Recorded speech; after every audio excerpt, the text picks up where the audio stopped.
오늘 함께 볼 하나님의 말씀은 에베소서 2장 19절에서 22절까지 말씀입니다. 제가 가진 성경으로 신약 312페이지에 있습니다. 찾으셨으면 한 절씩 교독하고 마지막은 합독하도록 하겠습니다. 제가 먼저 2장 19절 말씀 읽겠습니다. 그러므로 이제부터 너희는 외인도 아니요 나그네도 아니요 오직 성도들과 동일한 시민이요 하나님의 권속이라.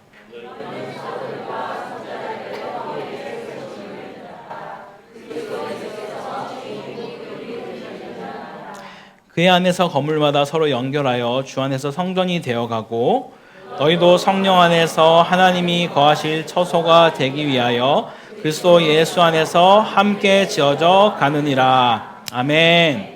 할렐루야. 네, 사랑하는 쿠타키나루 한인교회 성도 여러분, 또 2025년 마지막 밤 그리고 2026년 첫 시간을 하나님 말씀 앞에서 함께 맞이하게 됨이 정말 기쁨입니다. 지난주에 우리 박형원 집사님이 함께 기도해 주실 때 2025년의 사역들을 하나하나 나열하면서 말씀해 주셨어요. 그 이야기를 들으면서 참 감사하면서도 또 들었던 생각은 한 가지였습니다. 정말 은혜가 많았구나. 아니 많다 못해 넘쳐났었구나 라는 생각이 들었습니다. 어찌 보면 말레이시아에서는 변방이죠. 깐풍 시골입니다. 그죠? 이런 작은 한인교회에서 할 수 있는 그런 사역들이었을까. 규모도 재정도 사람도 그 어느 것 하나 사람의 생각으로는 불가능한 일이었지만 하나님은, 우리 주님은, 우리 안에 거하신 성령님은 그걸 가능케 하시는구나. 그런 것을 다시 한번 느끼고 깨닫는 그런 시간이었습니다. 오늘 주보 칼럼에도 나눴지만 23년부터 정말 열심히 달려온 것 같습니다. 기본으로 돌아가 기초를 다지고 또 말씀 안에서 복음을 하나 되기 위해서 함께 애쓰고 25년 한 해 우리 비전이 무엇인지 아십니까? 복음을 믿고 누리고 전하는 교회였습니다. 올 한 해 그런 성도로 여러분 살아오신 줄 믿습니다. 여러분이 머리로만이 아니라 마음으로 믿어 의에 이른 자들이라면 내가 누리는 그 복음을 전하지 않을 수 없다라는 것이죠. 그러니까 다시 한번 한 해를 마무리하는 이 시점, 그런 삶을 잘 살아왔는지 돌아보고 점검할 수 있기를 바랍니다. 여러분은 송구영신 예배하면 어떠한 생각들이 좀 드십니까? 한 해를 돌아보면 감사한 일도 많지만 아쉬움과 미안함, 때로는 말 못할 무게도 함께 떠오를 수 있습니다. 그리고 새해를 바라보면 기대와 소망을 가지고 있지만 과연 우리는, 나는 어디로 가고 있는가? 잘 가고 있는가? 라는 조심스러운 질문도 함께 해보게 됩니다. 오늘 이 시간 하나님께서 우리에게 주시는 말씀은 새로운 계획을 세우기 앞서서 우리가 누구인지를 다시 기억하라 라고 말씀하고 있습니다. 그래서 오늘 우리는 에베소서 2장 말씀을 통해서 우리 공동체의 정체성, 우리가 지금 서 있는 과정, 그리고 변하지 않는 유일한 기준이 누구인지 다시 붙드는 복된 시간 되기를 간절히 소망합니다. 오늘 본문의 시작은 그러므로라는 말로 시작을 합니다. 바울은 그냥 신학적인 설명을 이어가는 것이 아니라 이미 상처받아 있던 이방인 성도들을 향해서 건네는 따뜻한 위로의 말을 이 에베소서를 통해서 건네고 있다라는 것이죠. 에베소 교회는 이방인 중심의 도시 한복판에 세워진 그런 교회였습니다. 그곳에서 이방인이 그리스도를 믿는다라는 것은 단순히 신앙 하나를 선택하는 정도의 문제가 아니었습니다. 유대인들로부터는 조롱과 비난을 받았고 기존 사회에서는 민족의 정체성을 버리고 유대교로 개종하는 것처럼 보일 수 있었기에 정말로 그들 안에 큰 결단이 필요했었습니다. 그들은 단순히 옛습관을 버리고 경건하게 사는 어려움뿐만이 아니라 그리스도인이 됨으로써 사회적 불이익과 핍박까지 두려워하는 그런 상황 가운데 그들이 있었다라는 것이죠. 에베소 같은 이방인 중심 도시에서 유대인 중심의 교회에 들어간다는 것은 엄청난 용기가 그들 가운데 필요했습니다. 그러나 그들은 예수 그리스도의 복음으로 기뻐하며 누리게 되는 그 은혜를 결코 포기할 수 없었기 때문에 그들은 그 모든 두려움과 핍박과 어려움을 그냥 뒤로하고 그 안으로 들어가게 된 것이죠. 하지만 교회에 나간 이방인들은 처음에는 환영받는 것처럼 보여졌으나 시간이 지나면서 유대인 중심의 교회에서 차별받고 무시당하는 그런 상황 가운데 직면하게 되었습니다. 엄청난 희생을 감수하고 용기 내어서 그리스도인이 되었음에도 교회 안에서는 외인 같은 교인, 2등 성도로 취급하는 그러한 취급을 받으며 주눅 들고 불쾌감마저 드는 그런 상황 가운데 놓여 있었습니다. 바울은 이러한 이방인 성도들을 향해서 이렇게 말을 하죠. 19절을 다시 한번 같이 읽겠습니다. 시작. 그러므로 이제부터 너희는 외인도 아니요 나그네도 아니요 오직 성도들과 동일한 시민이요 하나님의 권속이라. 아멘. 이 말은 그저 교리 강의가 아니라 복음의 위로인 줄 믿습니다. 이 땅을 살아가는 우리에게도 동일하게 주님이 말씀하고 있다라는 거예요. 첫 번째로 바울은 이방인 성도들에게 그들의 정체성이 무엇인지를 이렇게 정의하죠. 너희는 외인도 아니고 나그네도 아니며 오직 성도들과 동일한 시민이다 라고 말입니다. 분명 12절에는 우리가 읽진 않았지만 그 12절을 보게 되면 그리스도 밖에 있었고 약속의 언약에 대해서는 외인이었던 자들이다 라고 말을 했었는데 더 이상 이들이 외인이 아니다라고 지금 말하는 것이죠. 더 이상 땅 없이 떠돌아다니는 그런 나그네들은 더더욱이 아니다라고 설명을 하고 있습니다. 그럼 대체 이들은 누구라고 지금 말하고 있습니까? 바로 하늘의 시민권을 가진 자들입니다 라고 그들에게 말씀하고 있는 것이죠. 바울은 이방인 성도들에게 너희는 하나님의 시민이다 라고 지금 선포하고 있는 것입니다. 당시 시민권은 삶의 안정과 보호, 정체성을 의미했습니다. 이방인들은 늘 불안정한 신분으로 살아가던 그런 사람들이었어요. 로마 시민으로서 긍지를 버리고 그리스도인이 된 이방인들은 유대인들에게는 멸시와 비난을 받아야만 했던 것이죠. 그런데 바울은 이들에게 말을 하고 있습니다. 세상적인 배경이나 지위보다 하나님 나라의 시민권이 훨씬 더 중요합니다 라고 그들에게 선포하고 있는 것이죠. 사랑하는 성도 여러분, 우리도 세상에서 참 여러 가지 신분으로 여러 가지 지위로 우리도 살아가지 않습니까? 세상에서 요구하는 그런 배경과 그런 지위를 뒤로하고 주님을 따라 살아간다는 것이 여러분 얼마나 어렵습니까? 또한 우리는 지금 이 땅에서도 나그네로 이방인으로 살아가고 있습니다. 이곳에서 비자 없이 이방인으로 살아간다는 것은 정말로 상상조차 할 수 없는 일이죠. 이민국 앞에 설 때도 비자를 발급받을 때도 늘 두렵고 떨리는 것이 우리의 현실입니다. 그때마다 우리는 기억해야 하는 것이죠. 우린 우연히 어쩌다 이곳에 모인 자들이 아니라 우리가 이곳에 모인 그 이유는 하나님 나라에 속한 자들임을 믿으시기 바랍니다. 그리고 그 나라의 주권이 여러분 어디에 있겠습니까? 바로 하나님의 주권에 있다라는 것을 믿으시기 바랍니다. 우리가 비록 이 땅을 딛고 살아가고 있지만 우리가 영원한 기업은 하늘에 있으며 하늘에 속한 자들임을 기억하십시오. 또 하나님의 주권과 통치 아래 살아가는 하나님의 백성을 믿고 살아가는 우리 모두가 되기를 간절히 소망합니다. 이어서 바울은 두 번째로 한 걸음 더 나아가서 우리의 정체성이 하나님의 권속, 즉 하나님의 가족이다라고 설명하고 있습니다. 유대인들의 종교적 우월의식은요, 이방인들을 위축시키기에 너무나 충분했습니다. 유대인들의 율법, 아브라함, 다윗 왕 등 자신들의 믿음의 조상과 역사를 자랑하며 이방인들을 마치 입양된 자들처럼 그렇게 느끼도록 만들 수 있었다라는 것이죠. 심지어 하나님과의 관계에서도 유대인들은 마치 친자식처럼 이방인들은 마치 선택된 양자 같은 느낌을 그들은 받았을 것입니다. 어쩌면 그들은 나는 늦게 왔으니까, 나는 부족하니까, 나는 선택된 자식 같아서 이런 마음들을 그들이 가졌을지도 모르겠습니다. 오늘날 교회 안에서도 이런 비슷한 마음을 가진 분들이 계십니다. 교회 안에 있으면서도 어딘가 손님 같고 하나님 앞에 서기에는 마치 자격이 없는 것처럼 느껴지는 그런 마음들 말입니다. 하나님이 모두를 사랑하시지만 왠지 더 헌신하거나 능력 있는 사람들을 더 사랑해 줄 것 같은 그런 생각들, 자신의 부족함 때문에 기도가 응답되지 않을 것 같은 그런 두려움들을 때로는 가지기도 하는 것이죠. 바울은 이러한 생각이 하나님의 마음을 아프게 하는 것이라고 우리에게 말하고 있습니다.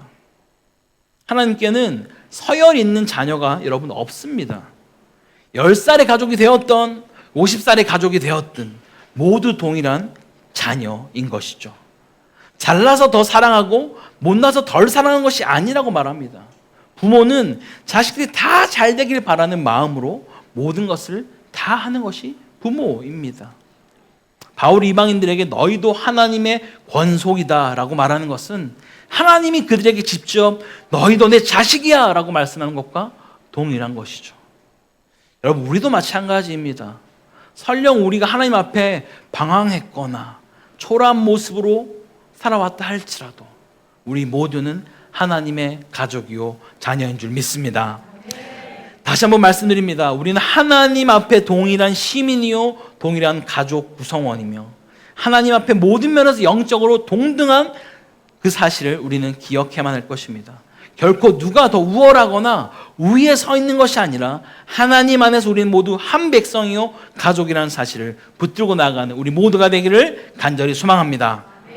세 번째로는요, 바울이 말하고 있는 이 정체성은 우리가 예수 안에서 한 몸이며 하나 되는 그 이유는 바로 우리가 성전으로 지어져 가는 자들이기 때문이다 라고 말하는 것이죠. 유대인들에게 성전, 특히 지성소는요, 하나님이 계시는 특별한 곳이었고 하나님이 계시는 유일한 장소를 이 성전으로 그들은 여겼습니다. 심지어 이방인은 성전의 뜰조차도 함부로 드나들 수 없었다라는 것이죠. 오직 성전은 유대인들에게만 허락된 그런 개념으로 그들이 알고 있었다라는 거예요. 바울은 예수 그리스도가 성전일 뿐만 아니라 모퉁이 돌이 되어서 그를 믿는 모든 자들이 함께 성전으로 지어져 간다라고 말하는 것이죠. 오늘 본문에서 말하고 싶은 핵심은 바로 여기에 있습니다, 여러분. 바울이 여기서 이야기하는 그 성전은 여러분 어떤 것입니까? 다시 말하면 교회의 개념이 여러분 무엇입니까? 교회는 건물이 아닌 사람이며 지금도 지어져 가는 공동체인 줄 믿습니다. 그래서 오늘 본문은 교회를 어떻게 말하고 있습니까? 우리 22절을 다시 한번 같이 읽어보겠습니다. 22절입니다. 시작. 너희도 성령 안에서 그리스도 예수 안에서 함께 지어져 가느니라. 아멘. 만약 교회가 건물이라면 완공된 것으로 끝이 나지 계속 지어져 갈 수 없습니다. 그렇죠? 그런데 오늘 본문에서는 우리가 성령 안에서 하나님이 거하실 처소가 되기 위해 그리스도 예수 안에서 함께 지어져 간다라고 말씀하는 것이죠. 고린도서에 너희의 몸이 성전인 줄 모르겠냐라고 말씀하신 것처럼 예수를 믿는 우리들이 모인 공동체가 바로 교회인 줄 믿습니다. 그 교회 공동체는 예수 안에서 끊임없이 자라가고 지어져 가야 하는 자들인 것이죠. 그리스도의 장성한 분량에 이르기까지 지금도 2026년에도 앞으로도 우리는 계속 지어져가는 공동체입니다. 그렇게 지어져가는 우리 가운데 반드시 성령 하나님이 함께 거하셔야만 하는 것이죠. 이 말은 곧 우리가 모인 곳에서 하나님 나라가 임하며 그곳에 있는 우리가 바로 하나님 나라의 백성이요 권속인 줄 믿으시기 바랍니다. 근데 여기에서 우리가 놓치지 말고 기억해야 할 것이 있습니다. 이 성전으로 지어져가는 교회 공동체가 어디 위에 세워져 있는가? 우리 반드시 이것을 기억해야만 합니다. 단순히 모이기만 해서 지어지는 것이라면 사회의 일반적인 동호회나 모임과 전혀 다를 바가 없기 때문인 것이죠. 그래서 성경 우리에게 이렇게 말씀합니다. 우리 20절을 같이 한번 읽어보겠습니다. 시작. 너희는 사도들과 선지자들의 터 위에 세우심을 받은 그리스도 예수께서 친히 모퉁이 돌이 되셨느니라. 아멘. 우리 모임의 터가 되고 근간이 되는 것이 바로 사도들과 선지자들의 터 위에 세우심을 입었다라고 말하죠. 이 말은 곧 사도들과 선지자들이 선포한 하나님의 말씀, 곧 복음 위에 우리가 세우심을 입은 자들이다라는 것이죠. 우리의 뿌리, 우리의 근간은 어떤 목표가 있어 그것을 위해서 모여있는 자들이 아니라 말씀 위에, 복음의 토대 위에 모인 자들이라고 성경은 말씀하고 있습니다. 다른 것을 우리의 모임을 정의할 수 없는 것이죠. 우리는 복음 위에 세워졌고 복음 위에 살아가는 자들임을 믿으시기 바랍니다. 그리고 더 한 가지 성경은 우리에게 말씀합니다. 사도들과 선지자들 터가 끝이 아니라 바로 모퉁이 돌 대신 예수 그리스도가 있다라고 말이죠. 여러분, 고대 건축에서 이 모퉁이 돌은 아주 중요한 구조물이었습니다. 모퉁이 돌은 건축물을 떠받칠 수 있을 만큼 아주 튼튼했어야만 했고요. 또한 제자리에 정확히 있지 않으면 이 건물이 지탱할 수 없었다라고 해요. 왜냐하면 이 건축물의 모든 부분이 모퉁이 돌과 연결되어 있기 때문인 것이죠. 이 모퉁이 돌은 전체 건물의 지지대이자 방향계이며 통합자가 바로 이 모퉁이 돌인 것이죠. 성경은 오늘 그 모퉁이 돌이 바로 예수 그리스도다라고 말하는 것입니다. 이 예수 그리스도께서 하나님 나라와 하나님의 가정과 하나님의 성전이 이런 역할을 하고 계신 줄 믿습니다. 이처럼 우리는 사도들과 선지자들의 터, 곧 복음 위에 세우심을 입은 자들이며 우리의 견고한 반석은 다른 어떤 것도 아닌 모퉁이 돌 되시는 예수 그리스도인 줄 믿으시기 바랍니다. 교회의 기준은 그 성과도 어떠한 규모도 프로그램도 아닌 것이죠. 우리의 기준은 오직 예수 그리스도이심을 믿으십시오. 자, 그럼 이렇게 우리가 복음 위에 그리스도 위에 세우심을 받으면 우리의 역할은 다 끝났을까요? 물론 이렇게 올바르게 서 있는 것만으로도 너무나 중요합니다. 이조차도 어려워서 다른 터에, 다른 반석 위에 세워지는 자들도 너무나 많기 때문인 것이죠. 하지만 주님은 한 걸음 더 나아가서 교회가 갖춰야 할 모습을 우리에게 이렇게 권면하고 있습니다. 우리 마지막으로 21절을 함께 읽어보겠습니다. 21절입니다. 시작. 그의 안에서 건물마다 서로 연결하여 주 안에서 성전이 되어가고. 아멘. 그리스도 예수 안에 있는 것에서 끝이 나는 것이 아닌 것이죠. 서로 연결하여 함께 지어져 주 안에서 성전이 되어가라 라고 말씀하십니다. 이 말씀은 그냥 우리가 공동체로 모이는 것이 끝이 아니라고 말씀하는 것이죠. 서로 연결하여 함께 지어져 가야 한다라고 말씀합니다. 예수 믿는 공동체는 그냥 나만 잘 믿고 잘 살고 잘 먹는 것으로 끝나는 공동체가 아닙니다, 여러분. 서로를 돌아보고 이해하고 용납하고 용서하고 사랑하고 품어주면서 교회는 지어져 간다라고 말씀하고 있습니다. 아마도 이민교회 특성상 사람이 들어오고 나가는 일들이 일반 한국교회보다는 분명히 많을 텐데요. 이때마다 우리가 취해야 할 그 태도는 경계하거나 선을 긋고 무시하며 군림하는 태도가 아니라 서로의 다름을 알고 이해하고 용납하며 용서하고 사랑하며 품어주는 것이 바로 교회로 지어져가는 우리의 모습인 줄 믿습니다. 물론 이 일이 그냥 말처럼 쉽게 되는 일이 결코 아님을 압니다. 목사님 저조차도 참 쉽지 않은 영역입니다. 그럼에도 불구하고 이 일이 어떻게 가능할 수 있는가? 바로 그리스도 안에서 그리스도로 인하여 그리스도로 말미암을 때 이 모든 것이 가능한 줄 믿습니다. 교회는 예수를 빼면 아무것도 없는 그런 공동체죠. 생명의 근원 되신 예수가 없다면 우리 안에 생명이 없는 것입니다. 다시 말하면 교회는 예수님을 닮아가는 곳입니다. 세상에서 우리를 볼 때, 많은 교민들이 우리를 바라볼 때 예수님이 보여야 한다라는 거예요. 우리를 바라보고 너가 교회 다녀 라고 놀라면 안 된다는 거예요. 우리를 바라볼 때마다 정말 우리 누구 성도를 바라보면 진짜 예수 믿는 사람 같구나, 예수님이 이렇게 살아가는구나. 여러분 자꾸 웃으시면 안 되는데 네. 여러분 정말 그러한 이야기를 기왕이면 매번은 못 듣겠지만 자주 들으시는 그런 한 해가 되길 간절히 소망합니다. 그래서 그렇게 우리가 그리스도 안에서 장성한 분량에 이를 때까지 함께 자라가고 지어져 가기를 축복합니다. 우리 사랑하는 코타키나발루 한인교회 성도 여러분, 그리고 여기에 나오신 모든 성도님들, 2025년 돌아보면 감사의 제목도 있었고 아쉬움과 상처도 아마 있었을 것입니다. 그러나 분명한 사실 하나는 우리는 지금도 그리스도 안에서 지어져 가고 있다라는 것이죠. 완벽해서가 아니라, 강해서가 아니라 그 예수님께서 우리의 모퉁이 돌이 되시기 때문에 하나님은 지금도 우리 안에 역사하고 계십니다. 2026년을 향한 우리의 비전은 어쩌면 새로운 구호가 아니라 오래된 복음의 고백인 줄 믿습니다. 우리는 예수 안에서 함께 지어져 가는 교회입니다. 이 고백 위에 새해를 출발하는 우리 공동체가 되기를 주님으로 간절히 축원합니다. 우리 함께 말씀 붙들고 같이 기도하기 원합니다. 하나님, 우리 가운데 나는 과연 어떤 사람으로 살았는가, 우리의 정체성을 다시 한번 점검하기 원합니다.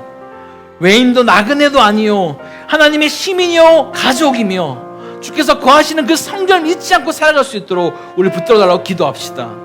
또 예수 그리스도를 유일한 기준으로 삼고 나아가는 그런 공동체로, 그런 가정으로, 그런 직장으로, 그런 교회로 우리를 붙들어달라고 함께 기도합시다. 그래서 2026년 정말 예수 안에서 함께 지어져가는 그런 교회가 되기 원합니다. 예수 안에서 함께 지어져가는 그런 가정이 되기 원합니다. 예수 안에서 함께 지어져가는 그런 직장, 그런 학교가 되기 원합니다 라고 우리 주님 한번 간절히 잡고 같이 기도하겠습니다.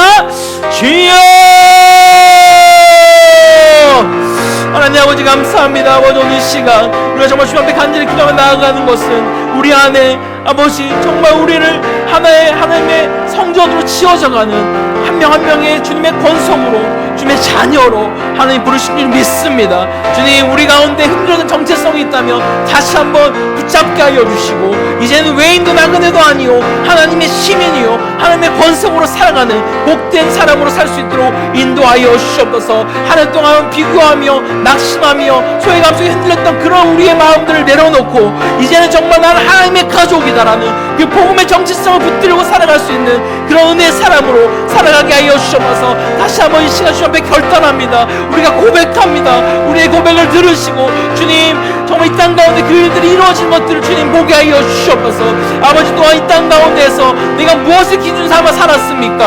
아버지 세상에서 말하는 그런 성과와 그런 스펙과 그런 기준으로서 날마다 낙담하고 쓰러진 것은 아니었습니까? 이제는 정말 우리 삶 가운데 유일한 기준 되시는 모퉁이 돌 되신 그 예수 그리스도 위에서 우리의 생각과 선택을 세워가게 하여 주시옵소서. 공동체의 판단 기준이 복음에서 벗어나지 않도록 주님 우리 교회를 붙들어 주시고 우리 가정을 붙들어 주시고 우리의 직장을 아버지 우리 학교를 주님 붙들어 주시옵소서. 각자의 오름보다 그리스도 안에서 선택하는 그런 은혜가 우리 가운데 있게 하여 주시옵소서. 아버지 그래서 바라는 것은 2020년 한 해 정말 함께 지어져가는 교회로 주님 살게 하여 주시고 흩어지지 않고 고립되지 않고 서로 연결되어져서 사랑으로 함께 지어져가는 그런 교회가 되게 하여 주시옵소서. 그런 가정으로 주님 인도하여 주시옵소서. 그런 직장으로 그런 학교로 주여 인도하여 주시옵소서. 개인의 신앙이 아닌 공동체 여정으로 올 한 해 우리가 살아갈 수 있도록 주님 인도하여 주시옵소서. 성령께서 거하시는 그 처소로 성전으로 우리가 거룩하게 하나님께 부름받은 자로 살아갈 수 있도록 주여 도우시고 인도하여 주시옵소서. 그렇게 좀 찬양합니다. 아버지 마시 역사시 통치하시고 인도하여 주시옵소서.